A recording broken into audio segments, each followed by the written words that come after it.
우리 같이 말씀 보도록 하겠습니다. 오늘 말씀은 디도서 2장 11절에서 14절 말씀입니다. 디도서 2장 11절에서 14절 신약성경 349페이지에 있습니다. 디도서 2장 11절에서 14절 말씀을 저와 여러분이 한 절씩 교독하도록 하겠습니다. 다 찾으셨으면 교독하겠습니다. 모든 사람에게 구원을 주시는 하나님의 은혜가 나타나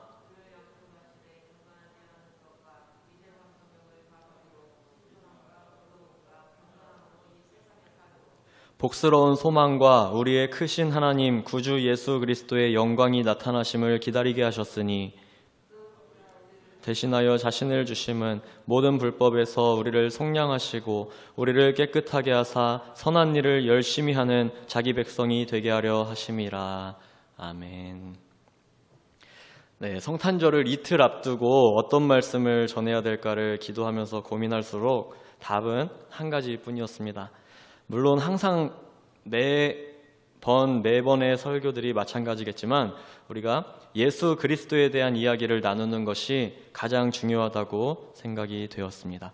그래서 오늘도 예수 그리스도의 영광이라는 제목을 가지고 이 말씀을 나눌 때에 우리에게 이미 큰 은혜를 베풀어 주셨고 또 앞으로도 영원히 우리와 함께 하실 그 주님을 깊이 경험하는 복된 시간이 되기를 간절히 소망합니다. 오늘 본문인 이 디도서는 사도 바울이 그레데 섬에 디도라는 제자를 남겨두고 왔는데요.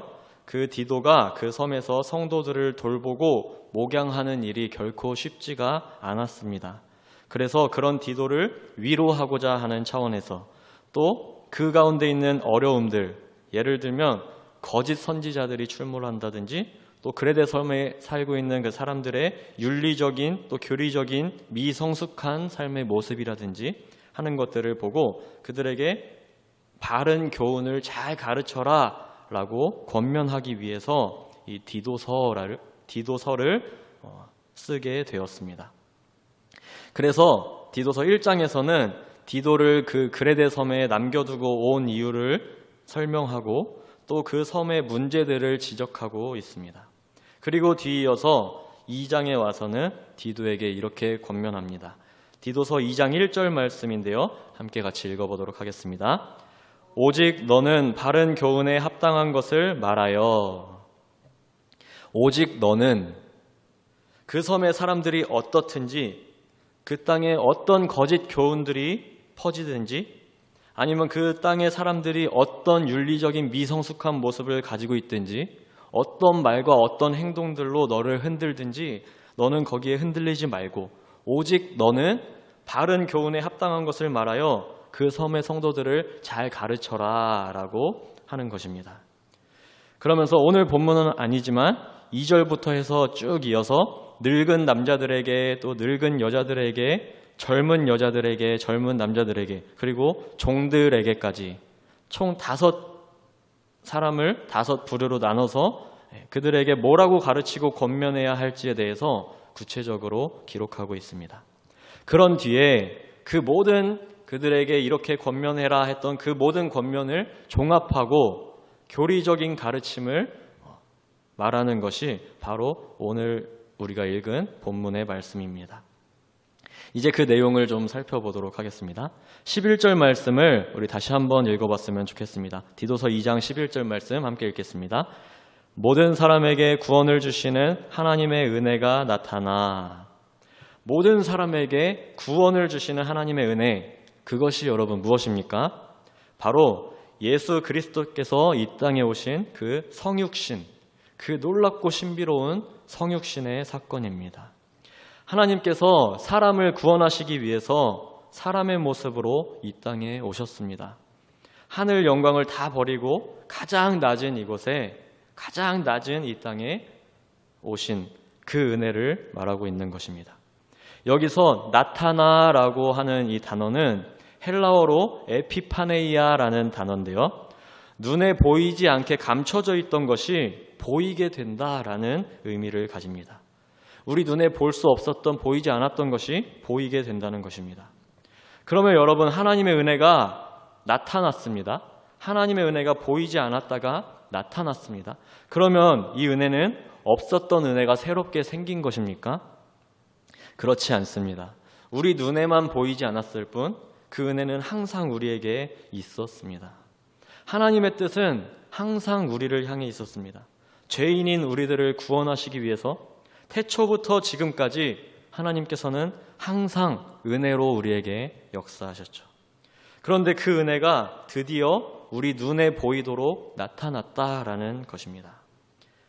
예수 그리스도의 성육신을 통해서 주님께서 이 땅에 오심을 통해서 그 은혜를 친히 우리에게 드러내신 것입니다. 그렇게 은혜를 우리에게 나타내신 그분이 무엇을 하셨습니까? 디도서 2장 12절 상반절에요. 우리를 양육하시되 라고 기록하고 있습니다. 여러분, 은혜는 바로 이런 것입니다. 그냥 우리에게 툭 던져주고 너네가 이거를 가지든지 말든지 아니면 그냥 취하든지 버리든지 너네 알아서 해. 그런 것은 은혜가 아니라는 것이죠. 우리가 그 은혜를 잘 받아서 우리 안에 간직하고 또 그 은혜를 마음껏 누릴 수 있도록 우리를 양육까지 해주시는 겁니다. 훈련시키신다라고도 할 수가 있겠죠. 그것이 바로 은혜입니다. 끝까지 우리를 책임져 주시는 것입니다. 이어서 우리를 어떤 사람이 되도록 우리를 양육하셨는지 세 가지의 양육의 내용을 말하고 있는데요. 우리 12절과 13절 말씀을 같이 한번 읽어보도록 하겠습니다. 12절 13절입니다. 시작.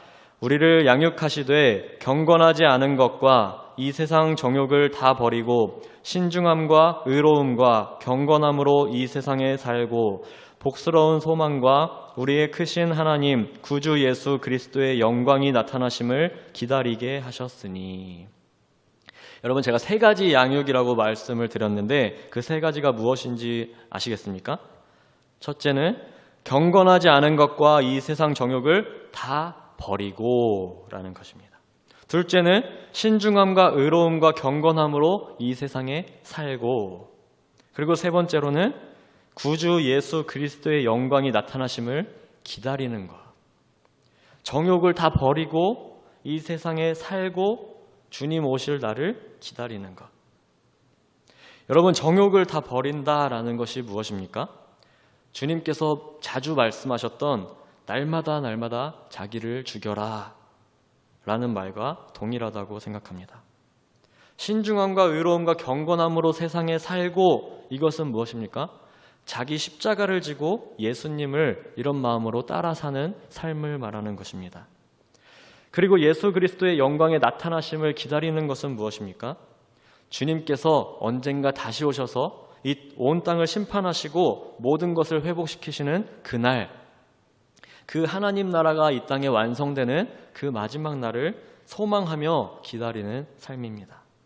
이 세 가지가 바로 주님께서 이 땅에 오셔서 우리에게 가르쳐 주신 내용이라는 것입니다. 우리는 그 주님의 양육에 의해서 이러한 삶을 살게 되는 것입니다. 우리에게 구원을 주시는 그 은혜 안에서 이런 삶을 살도록 우리가 훈련되어져서 구원에 합당한 삶을 살아가게 되는 것이죠. 사도 바울도 또 디도도 또 그레데 섬에 있는 성도들도 모두가 다 이런 삶을 살아야 하는 것입니다. 그리고 마지막으로 14절에 이렇게 말하고 있습니다. 우리 14절 말씀도 함께 읽어보도록 하겠습니다. 그가 우리를 대신하여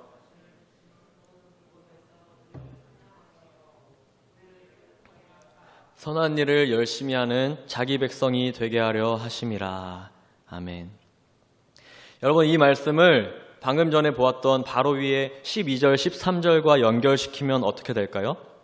주님께서 우리에게 가르쳐 주신 구원에 합당한 그 세 가지 삶의 내용, 경건하지 않은 것과 이 세상 정욕을 다 버리는 일, 그리고 신중함과 의로움과 경건함으로 세상에 사는 일, 그리고 예수 그리스도의 영광이 다시 나타나실 것을 기다리는 일, 그 세 가지 일들을 하면서 사는 그 사람이 바로 선한 일을 열심히 하는 하나님의 백성이라는 것입니다. 우리로 하여금 그렇게 살도록 하시기 위해서 예수 그리스도께서 이 땅에 오셔서 자기를 내어주셨다라는 것입니다. 그러니 지금 이 편지를 받은 디도에게 바울이 결론적으로 권면하는 이야기가 무엇입니까? 그레데 섬 성도들에게 너는 이렇게 권해라. 예수 그리스도께서 이것을 위하여서 이 땅에 오셨으니 또 반드시 다시 오셔서 그 영광을 드러내시고 온 세상을 심판하실 것이니 우리는 선한 일을 열심히 하는 구원에 합당한 그런 하나님의 백성으로 인정받는 그런 삶을 살아갑시다 라고 담대하게 가르치라는 것입니다.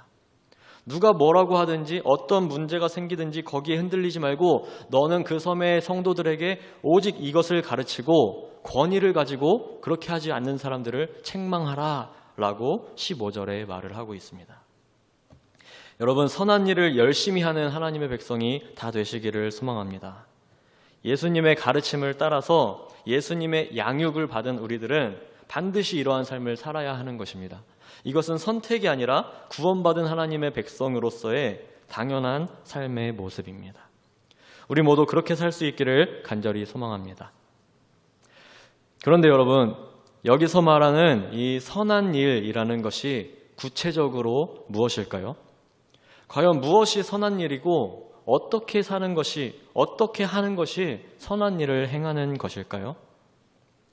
우리는 스스로는 이 선한 일을 행할 수가 없습니다.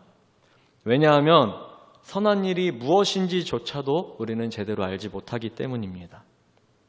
그래서 그런 우리를 불쌍히 여겨주신 예수님께서 친히 인간의 몸을 입고 이 땅에 오셔서 우리에게 선한 일이 무엇인가를 가르쳐 주신 것입니다.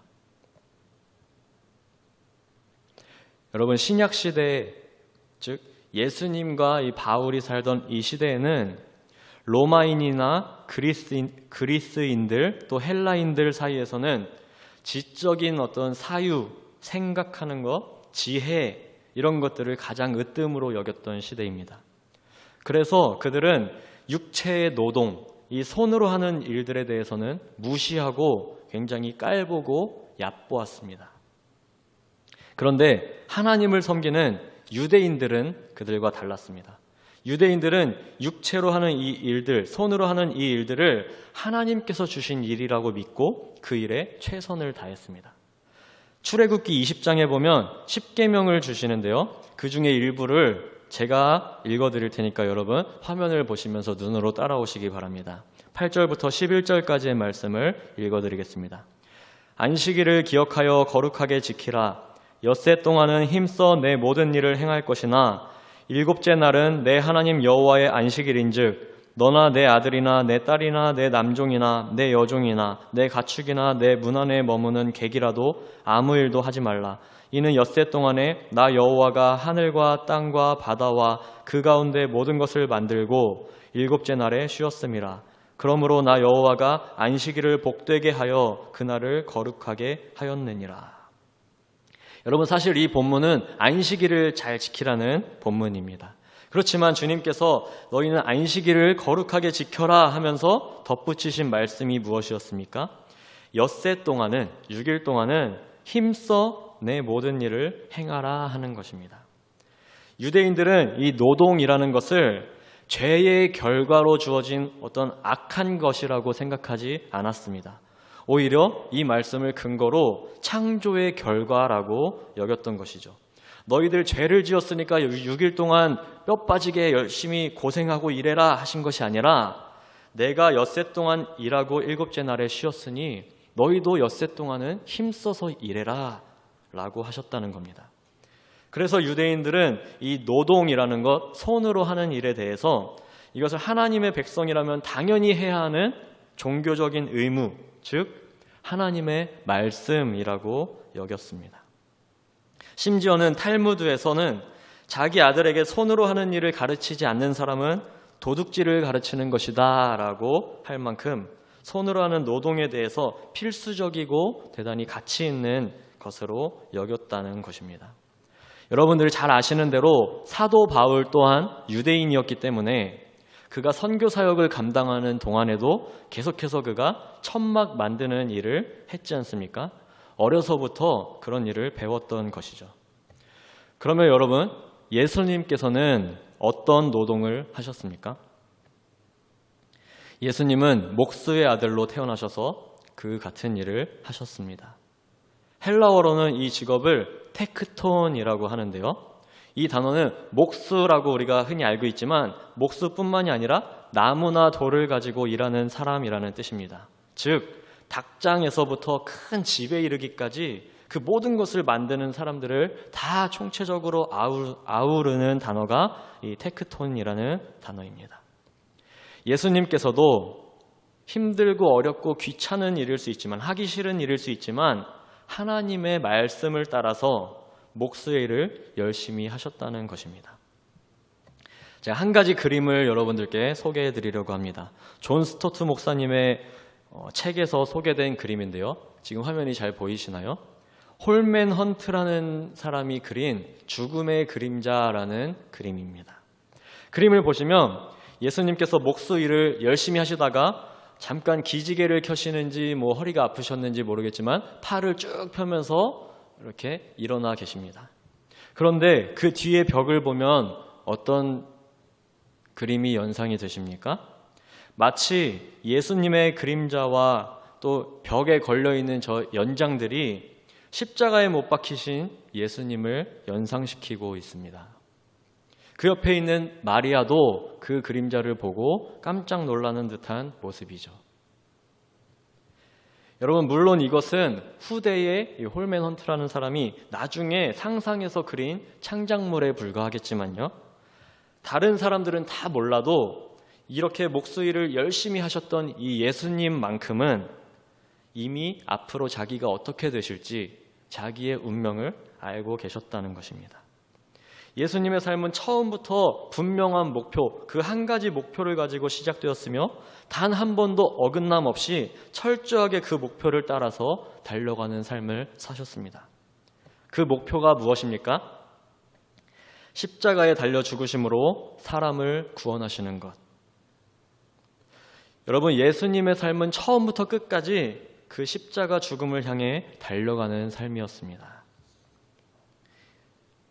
이후에 예수님께서 세례 요한에게 세례를 받으시고 40일간 광야에서 금식하시며 기도하시고 또 사탄의 시험을 이겨내시고 제자들을 불러 모으시고 또 많은 사람들을 만나며 말씀을 가르쳐 주시고 병든 자들을 고쳐주시고 귀신을 쫓으시고 바다를 잠잠케 하시고 그 모든 수많은 이적과 기적들을 행하며 살아가셨던 그 모든 삶의 이유는 단 한 가지였습니다.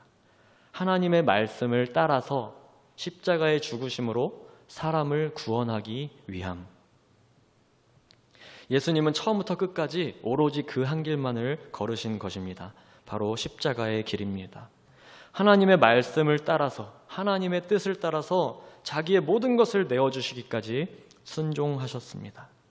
그리고 자기를 따르는 제자들에게도 그렇게 말씀하셨죠. 마태복음 16장 24절 말씀을 함께 읽어보도록 하겠습니다.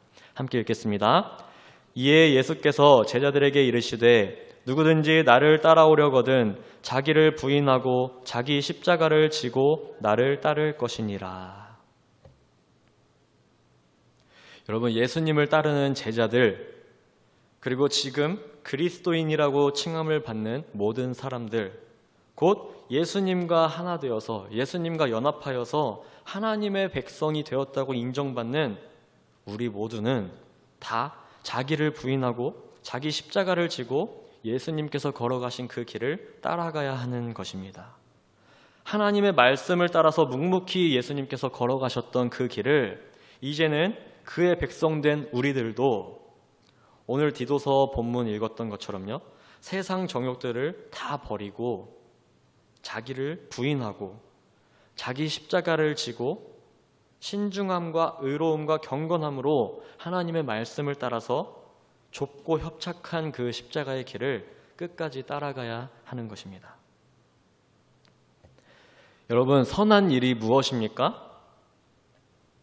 미가서 6장 8절에 이렇게 기록되어 있습니다. 제가 읽어드리겠습니다. 사람아, 주께서 선한 것이 무엇임을 내게 보이셨나니 여호와께서 내게 구하시는 것은 오직 정의를 행하며 인자를 사랑하며 겸손하게 내 하나님과 함께 행하는 것이 아니냐. 겸손하게 내 하나님과 함께 행하는 것. 종교개혁자인 루터는 이 본문을 하나님의 말씀을 지키는 것으로 번역했다고 합니다. 하나님께서 말씀하시고 실제로 요구하시는 것이 무엇인지를 우리 그리스도인들이 바르게 깨닫고 행하는 것이 곧 선한 것, 선한 일이라는 말입니다.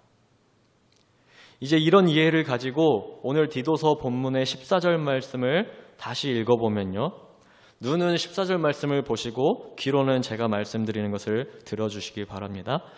예수님께서 우리를 대신하여 자신을 주심은 모든 불법에서 우리를 속량하시고 우리를 깨끗하게 하사 하나님의 말씀을 열심히 지켜 행하는 백성이 되게 하려 하심이라.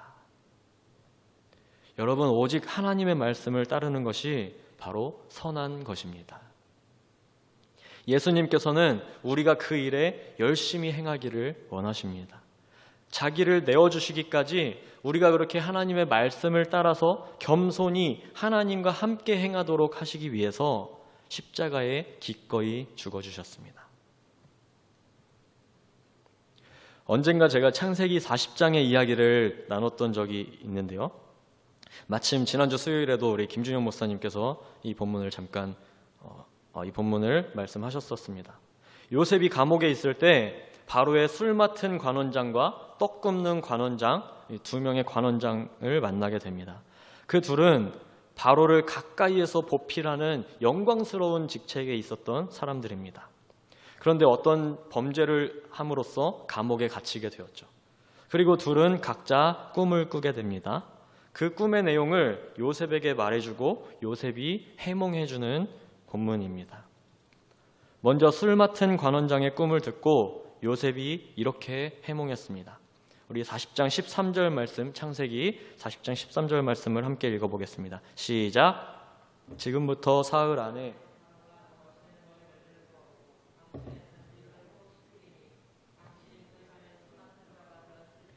하던 것 같이 바로의 잔을 그의 손에 드리게 되리이다. 아멘. 그리고 이어서 떡 굽는 관원장의 꿈을 들은 요셉이 그에게 이렇게 해몽을 해주었습니다. 19절 말씀인데요. 이것도 함께 읽어보겠습니다. 시작. 지금부터 사흘 안에 바로가 당신의 머리를 들고 당신을 나무에 달리니 새들이 당신의 고기를 뜯어 먹으리이다 하더니. 여기서 두 사람을 향한 요셉의 말에 같은 단어가 등장한다고 말씀드렸었습니다. 바로가 당신의 머리를 들고라는 것입니다. 두 사람 다 바로에게 들리게 되었습니다. 그런데 한 사람은 그렇게 들려서 다시 이전의 그 영광스러운 전직을 회복하게 되었고, 다른 한 사람은 그렇게 바로에게 들려서 나무에 매달려 죽게 되는 것입니다. 똑같은 들리다라는 단어가 사용되었지만 그 결과는 완전히 상반되는 정반대의 결과가 나타났습니다. 예수님께서 십자가에 들리신 사건이 바로 이와 같습니다. 연약한 인간의 눈으로 보기에는 예수님은 가장 처참하고 가장 무능력해 보이고 가장 어리석고 연약하기만 한 하나님의 저주와 진노를 온몸에 받은 그런 안타까운 모습으로 십자가에 들리셨지만, 하나님의 크신 뜻 안에서는 그 일은 가장 영광스러운 일이었다는 것입니다. 예수님께서 십자가에 죽으시는 그 일을 통해서 처음에 영광스러웠던 모습이 회복됩니다. 어떤 것입니까? 하나님께서 우리 인간을 창조하실 때 주셨던 하나님을 닮은 하나님의 형상, 맨 처음에 그 아름답고 복됐던 그 하나님의 형상이 예수님께서 그렇게 죽으심으로 인하여서 우리 안에서 회복되고 우리가 다시 하나님의 백성으로서 하나님 앞에 나아갈 수 있게 되는 것이죠. 예수님의 십자가 사건을 통해서 이런 회복이 우리에게 주어집니다. 여러분, 예수님의 삶은 처음부터 끝까지 이것을 목표로만 이루어졌습니다. 단 한 번도 흔들리지 아니하셨고 모든 것을 다 내어주시기까지 하나님의 말씀을 따라서, 하나님의 뜻을 따라서 그 사명을 완수해내셨습니다. 그리고 그의 제자들에게 권면하십니다.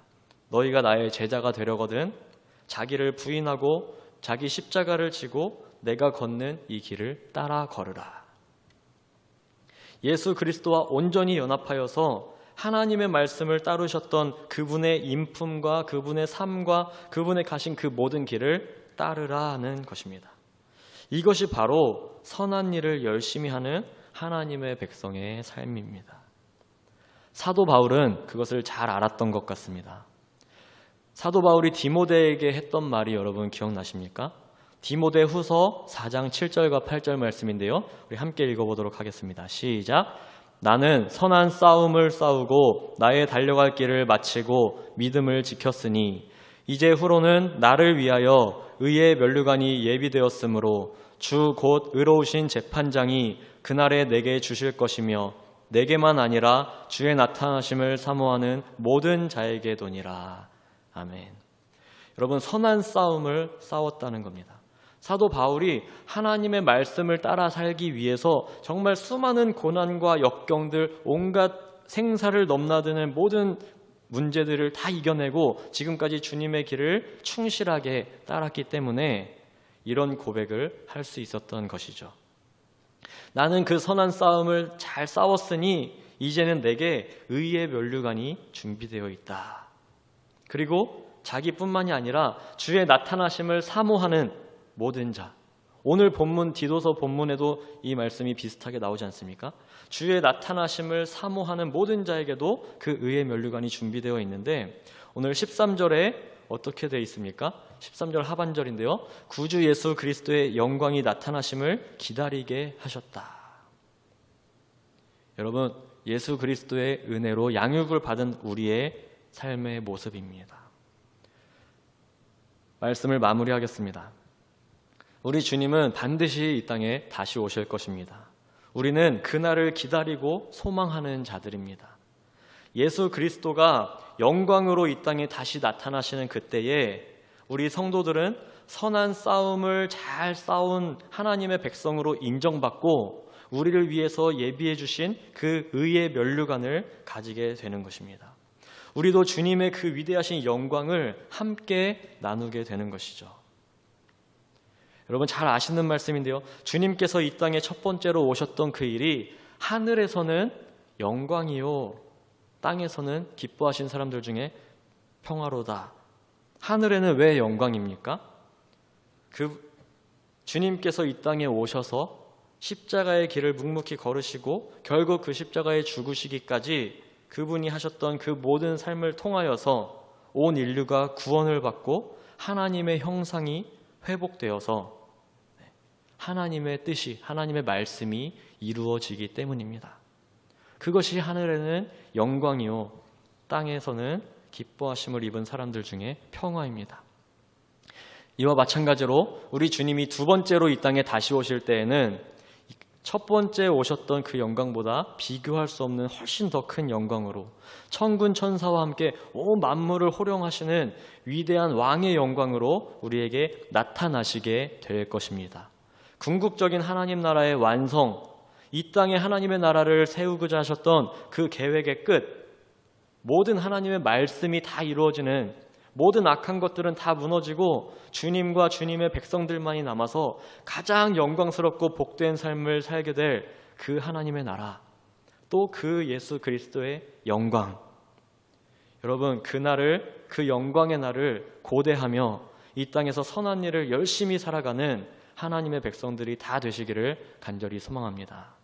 특별히 성탄절을 맞아서 잠시 동안 이 기간에만 생각하고 기뻐하는 우리가 아니라 우리의 모든 삶이, 우리의 평생의 삶이 사도 바울처럼 또 예수님처럼 항상 하나님의 말씀을 따라 살기로 매일매일 결단하고 자기를 부인하고 자기 십자가를 지고 주님 가신 그 길을 온전히 따를 수 있는 그런 귀한 성도님들이 다 되시기를 간절히 소망하며 축복합니다.